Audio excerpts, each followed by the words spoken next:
పిఠాపురం జనసేనలో అంతర్గత కలహాలు రోజురోజుకు పెరుగుతున్నాయి. పార్టీ బలపడుతున్న క్రమంలో అసంతృప్తి, ఆరోపణలు, నాయకత్వంపై చర్చలు హాట్ టాపిక్గా మారాయి. పార్టీ ఆవిర్భావం నుంచి కష్టపడి జెండా మోసిన జన సైనికులను ఇప్పుడు పక్కన పెడుతున్నారనే ఆరోపణలు వెల్లువెత్తుతున్నాయి. ఇటీవల కాలంలో ఇతర పార్టీల నుంచి వచ్చిన నాయకులకే ప్రాధాన్యం పెరుగుతుండటంపై క్యాడర్లో గందరగోళం ఏర్పడింది.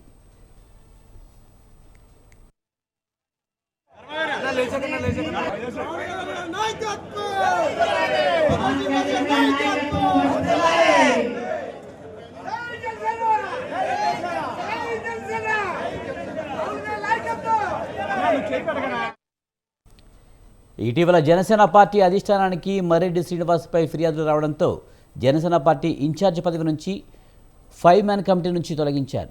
చేబ్రోలు జనసేన కార్యాలయం భవన యజమాని ఓదూరు కిషోర్ను కమిటీలో చేర్చుకున్నారు. యూత్ నాయకత్వానికి అవకాశం కల్పిస్తున్నట్లు పార్టీ అధిష్టానం ప్రకటించింది.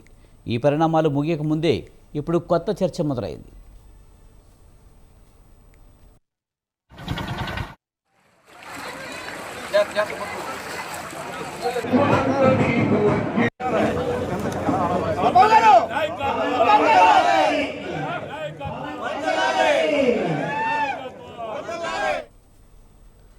వైసీపీ నుంచి జనసేనలో చేరిన మాజీ ఎమ్మెల్యే పెండెం దొరబాబుకు పిఠాపురం ఇన్ఛార్జి పదవి అప్పగించబోతున్నారన్న ప్రచారం ఊపందుకుంది.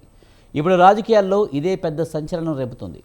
25 సంవత్సరాల రాజకీయ భవిష్యత్తుకు కొత్త యూత్ లీడర్లను తయారు చేయాలనే లక్ష్యంతో పుట్టిన జనసేన పార్టీ ఇప్పుడు వారిని పక్కన పెట్టి వలస నాయకులకు అధికారం ఇస్తే పార్టీ ప్రమాదం తప్పదా అని పలువురు విశ్లేషకులు అభిప్రాయపడుతున్నారు.